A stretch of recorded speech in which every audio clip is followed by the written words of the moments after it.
Pria ini bernama Kang Ingu. Pada tahun 1968 atau saat ia masih kecil, Ingu terpaksa tinggal dalam kemiskinan bersama ibu dan adiknya. Sementara itu sang ayah harus pergi meninggalkan keluarganya demi bisa ikut berjuang dalam perang melawan Vietnam.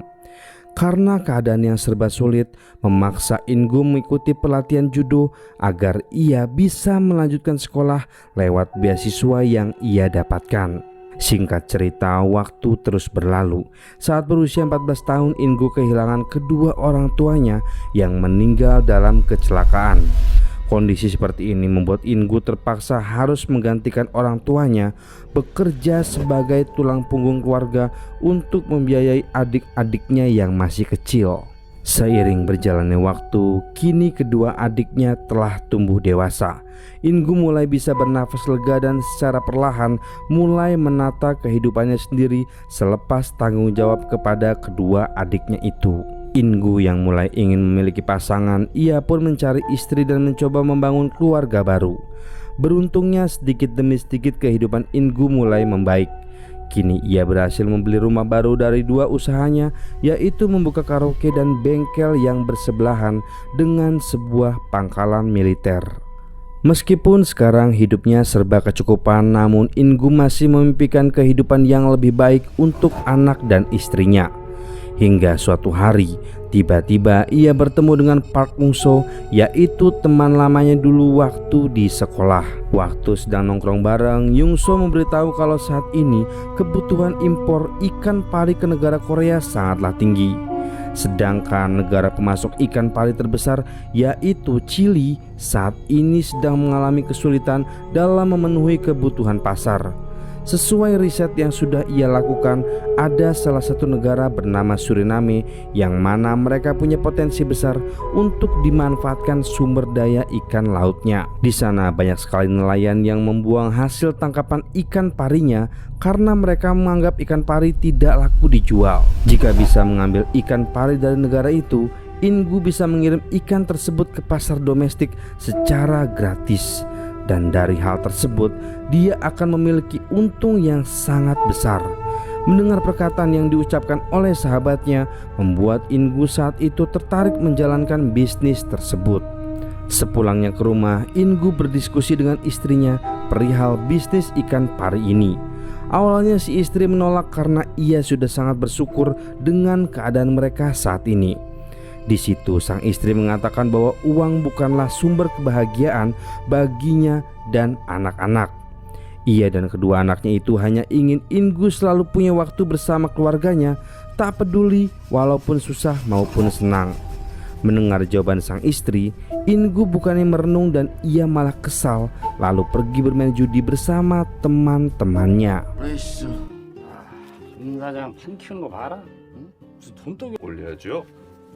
Suatu malam telah terjadi keributan di tempat karaoke milik Ingu. Dari kejadian tersebut, Ingu pun terlibat perkelahian dengan dua orang polisi yang mengancam akan menutup usaha karaoke miliknya akibat pelayanan buruk yang mereka terima. Karena muak bisnisnya selalu dipersulit oleh pihak aparat, dari situlah akhirnya Ingu membulatkan tekad untuk pergi ke Suriname membangun bisnis yang sebelumnya ditawarkan oleh sahabatnya. Setibanya di Suriname, Ingu bersama Yung-so mulai mempersiapkan ikan-ikan pari yang akan mereka suplai ke Korea. Namun setiap ada bisnis besar, pasti ada saja oknum-oknum nakal yang ingin mengambil bagian keuntungan dari bisnis itu. Ingu pun didatangi oleh tentara Suriname yang mana mereka minta jatah uang bulanan dengan alasan untuk keamanan di wilayah ini. Untungnya dengan keahlian dalam bernegosiasi, Ingu dengan mudah mampu mengatasi para tentara itu. Setelah para tentara itu pergi, Ingu mendadak dapat telepon dari seorang bos besar di Korea yang meminta ikan pari dalam jumlah yang sangat besar. Mendengar itu, mereka berdua langsung semangat karena ini adalah awal yang bagus bagi perkembangan bisnis mereka. Malamnya ketika pergi ke diskotik bersama Yung-so, Ingu secara tiba-tiba dilabrak oleh komplotan preman Cina, penguasa pasar lautan di Suriname. Apesnya ternyata Ingu berbisnis di wilayah mereka. Bos mereka yang bernama Chen Zhen di situ memaksa dan mengancam Ingu jika ia tak memberikan jatah uang untuk mereka sebesar $5.000 per bulan, maka Zhen akan membunuhnya. Ingu lalu mencoba bernegosiasi masalah uang itu, tapi Zhen menolak. Ia tetap tak peduli bagaimanapun caranya mereka harus membayarnya setiap bulan, atau Zhen tak akan segan-segan membunuh mereka. Untuk pertama kalinya kemampuan negosiasi Ingu gagal, dan akhirnya mereka berdua berakhir dipukuli hingga babak belur.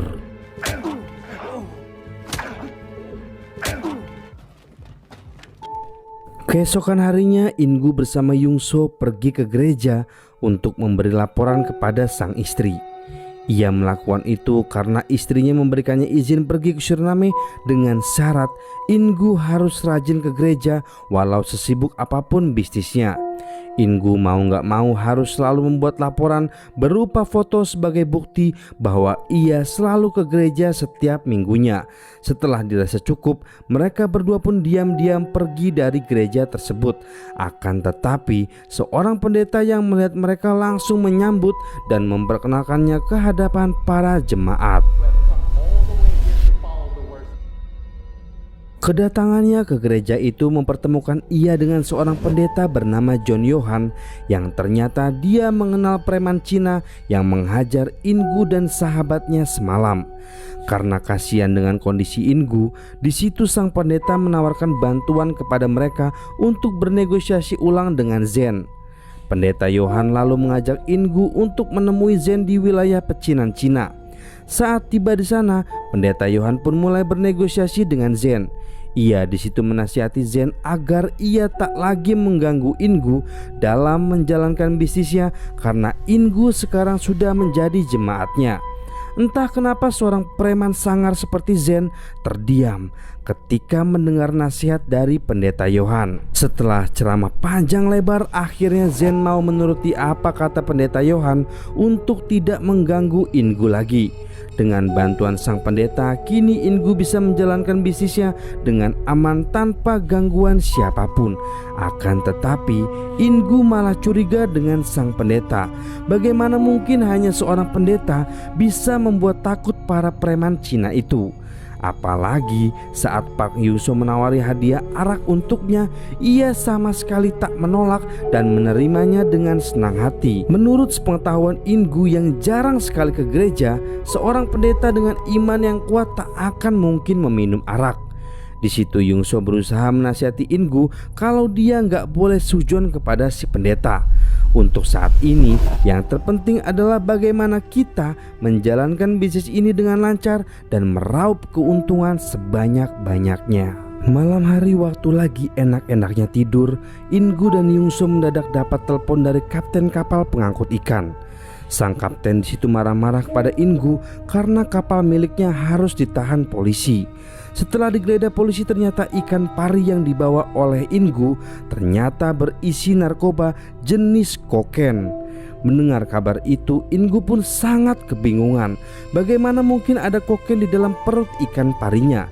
Ia sama sekali tak mengerti bagaimana dan siapa yang telah memasukkan kokain itu ke dalam ikan pari miliknya. Dari kejadian itu, Ingu pun harus mengalami kerugian besar karena semua ikan miliknya telah disita oleh polisi. Yungso lalu berinisiatif pergi ke wilayah yurisdiksi untuk memastikan apa yang sebenarnya terjadi di sana. Sedangkan Ingu mencoba meminta bantuan lagi kepada sang pendeta untuk membantunya dalam permasalahan ini. Saat mengetahui berita tersebut, pendeta Johan langsung salah server dengan menyebut istighfar. Padahal dia seorang pendeta. Karena ini di luar kewenangannya, pendeta Johan pun tak bisa membantu apa-apa dalam masalah Ingu yang satu ini. Tak lama kemudian, beberapa mobil kepolisian Suriname tiba di rumah Ingu. Sadar kalau ia sedang menjadi buronan, Ingu pun langsung melarikan diri demi menghindari kejaran polisi.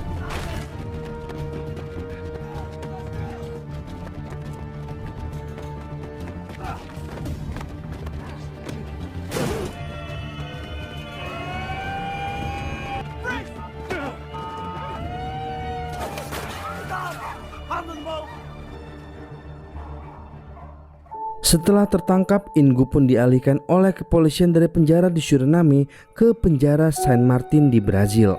Saat tiba di penjara, diam-diam Ingu menyuap sipir penjara agar bisa menggunakan telepon untuk mengabari istrinya di rumah.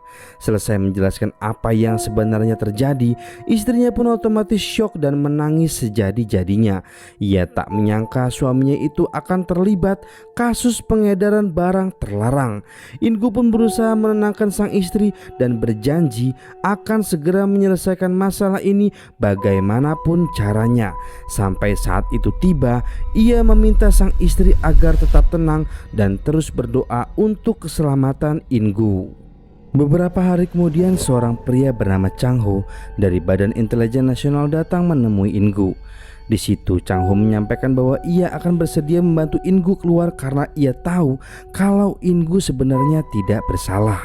Satu-satunya orang yang berada di balik ini semua adalah pendeta John Johan. Ingu telah dimanfaatkan olehnya demi kepentingan bisnisnya. Pendeta itu rupanya adalah seorang pengedar narkoba yang selama 18 tahun telah menjadi buronan polisi. Ia pura-pura menjadi pendeta demi menipu masyarakat untuk menyelundupkan barang terlarang miliknya. John Johan adalah pengedar narkoba yang telah menguasai 60% dari pasar di Eropa. Saat itu ia sengaja membantu Ingu dengan tujuan untuk menyelundupkan narkoba ke dalam ikan pari yang akan dikirim ke Korea. Namun sayangnya pihak kepolisian berhasil menggagalkan rencananya itu, dan otomatis ikan pari milik Ingu pun harus terkena imbasnya. Mendengar kenyataan ini, Ingu syok sekaligus marah. Ia tak menyangka bahwa selama ini ia dijebak oleh pendeta gadungan itu. Tak hanya itu, Yungso yang saat itu sedang mencari informasi, ternyata ia telah meninggal dunia dibunuh oleh bawahan John Johan. Dijelaskan Chang Ho selama ini selalu memburu John Johan, akan tetapi ia selalu saja gagal karena Korea tak memiliki perjanjian ekstradisi dengan Suriname yang membuat Chang Ho sulit untuk menangkapnya. Oleh karena itu, Chang Ho pun meminta Ingu agar membantunya menangkap John Johan. Ia berencana membuat John Johan pergi keluar Suriname untuk mengirim narkoba ke Amerika Serikat. Dengan jebakan itu, maka Badan Intelijen Amerika bisa menangkap John Johan di tempat beserta barang buktinya. Sebagai imbalan, Chang Ho akan membersihkan nama Ingu dari kasus ini dan membebaskannya dari penjara. Awalnya Ingu menolak karena menurutnya menjalankan misi ini sama aja seperti misi bunuh diri jika harus berurusan dengan pendeta itu. Tapi karena Chang Ho terus-menerus memohon, akhirnya Ingu pun setuju, tapi dengan syarat Chang Ho harus membayarnya sebesar 500 juta won atau setara dengan 5 miliar rupiah sebagai ganti rugi atas imbas kasus ini terhadap bisnisnya. Chang Ho pun akhirnya setuju dan mereka berdua pun sepakat akan bekerjasama dalam menangkap pendeta gadungan tersebut. Singkat cerita, Ingu pun mulai menjalankan misinya. Untuk langkah awal, misinya Ingu harus berusaha mendistribusikan narkoba di dalam penjara ini selama 7 bulan ke depan hingga waktu pembebasannya. Hal itu ia lakukan untuk menipu pendeta Johan dengan memberikan informasi palsu kepada bawahannya yang saat itu juga berada di dalam penjara. Dengan keterampilan judo dan kecerdasannya, Ingu pun berhasil menguasai sebagian pasar perdagangan di dalam penjara tersebut.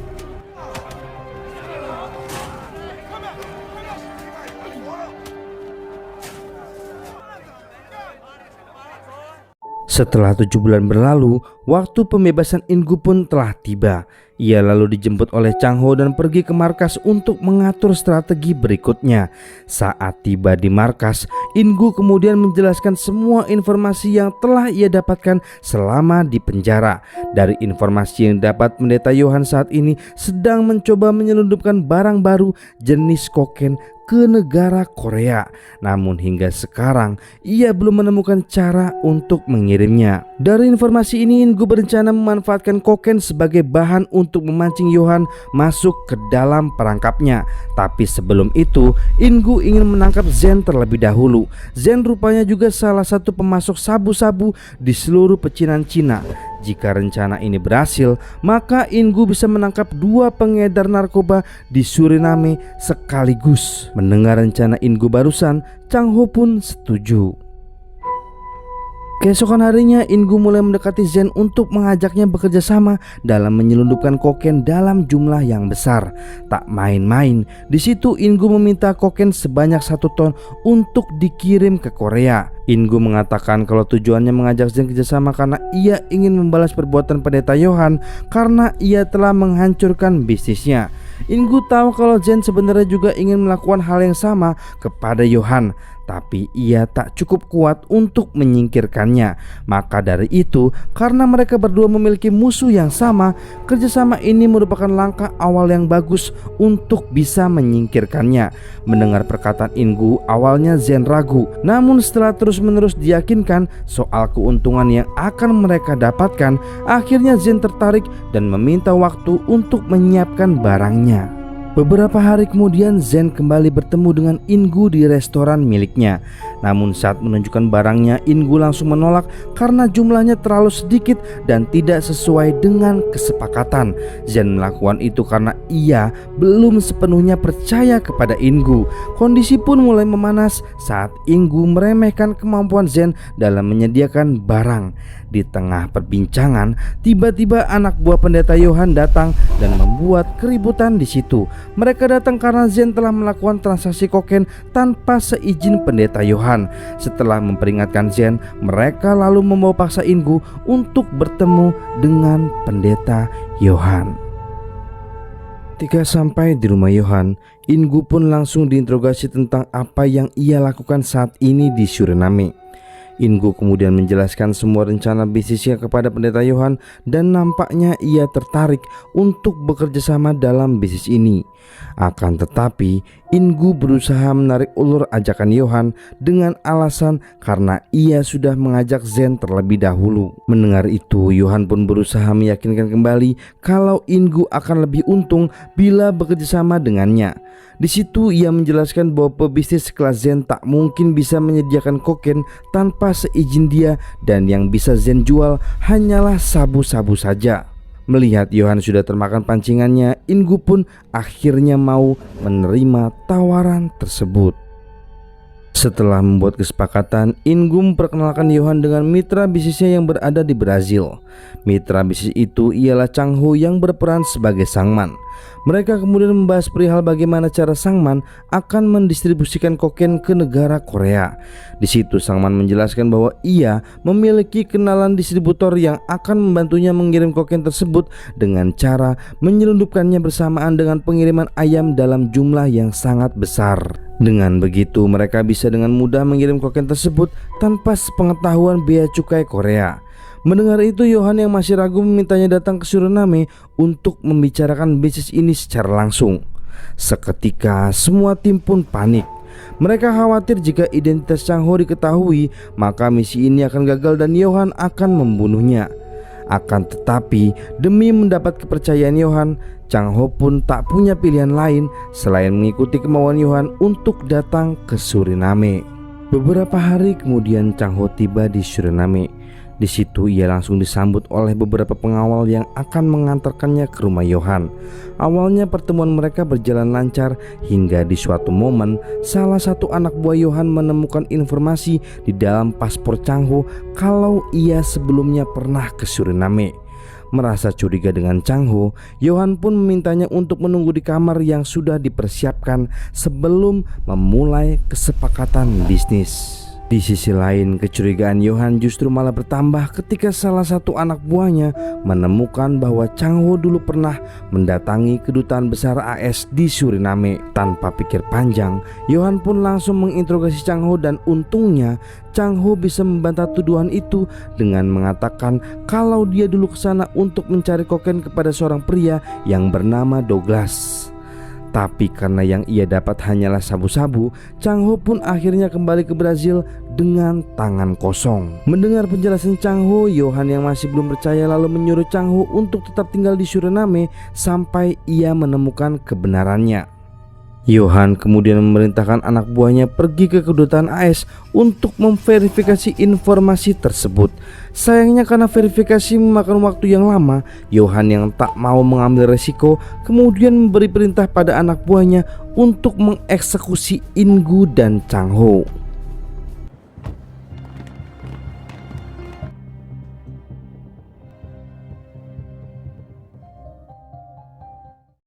Saat hampir dieksekusi, beruntung anak buah Yohan memberi informasi tepat waktu. Yohan pun merasa bersalah karena telah mencurigai Chang Ho. Oleh karena itu, sebagai permintaan maaf, Yohan kemudian menyepakati kerjasama bisnis ini dan akan mensuplai kokain sebanyak 1 ton sesuai kebutuhan Chang Ho. Mendengar itu, In-gu dan Chang Ho pun sangat senang karena akhirnya mereka berhasil membuat Yohan percaya untuk masuk ke dalam jebakan yang telah mereka buat. Chang Ho lalu mengatakan kepada Yohan kalau ia akan segera mentransfer uang setelah In-gu memastikan barangnya ada. Di situ Yohan bersikeras minta In-gu untuk tinggal di rumahnya selama proses pengadaan barang. In-gu kurang setuju akan hal itu, akan tetapi Yohan tak memberikan pilihan lain. Mau gak mau, sampai semua jumlah kokain terpenuhi, In-gu harus tinggal di rumah Yohan sebagai jaminan. Keesokan harinya, Chang Ho kembali pulang ke Brazil dan mempercayakan situasi di sini kepada In-gu. Saat sedang keliling di rumah Yohan, In-gu menemukan tempat persembunyian para wanita dan anak-anak jemaat gereja yang berkumpul untuk beribadah.